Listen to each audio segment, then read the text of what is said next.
Já pro vás bohužel nemám mnoho dobrých zpráv.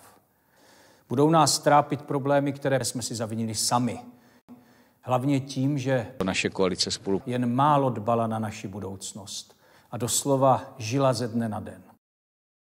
Naše koalice Spolu šíří do společnosti strach, nenávist, nepravdu a používá prostě nečestné metody. Když tu mluvíme o skutečně odporné volební kampani koalice Spolu, rozdělení společnosti, tomu, že naše koalice Spolu tady používá lži a strach a takové prostředky, které prostě do slušné společnosti a volební kampaně nepatří. Pro pár špinavých zlaťáků, pro falešnou slávu. To je bída. Jak může člověk zradit člověka?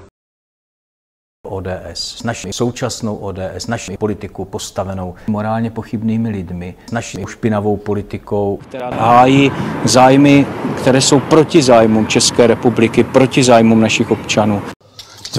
Já bych ho tak zbyl, fakt, už mě tolikrát nasral teďkom tady při té debatě, že se držím fakt, abych neudělal nějakou špatnou věc nebo špatný krok při tady té tiskovce.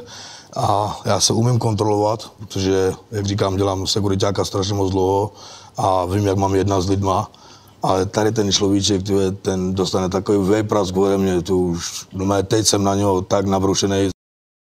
Kunda zasraná. Aj zle jeden, bošklivej, to je nuc. Ty kurvo. Tahni do prdele už.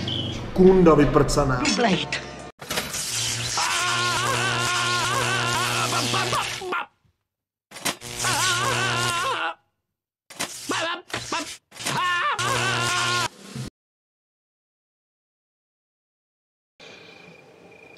Hnus jeden fialovej.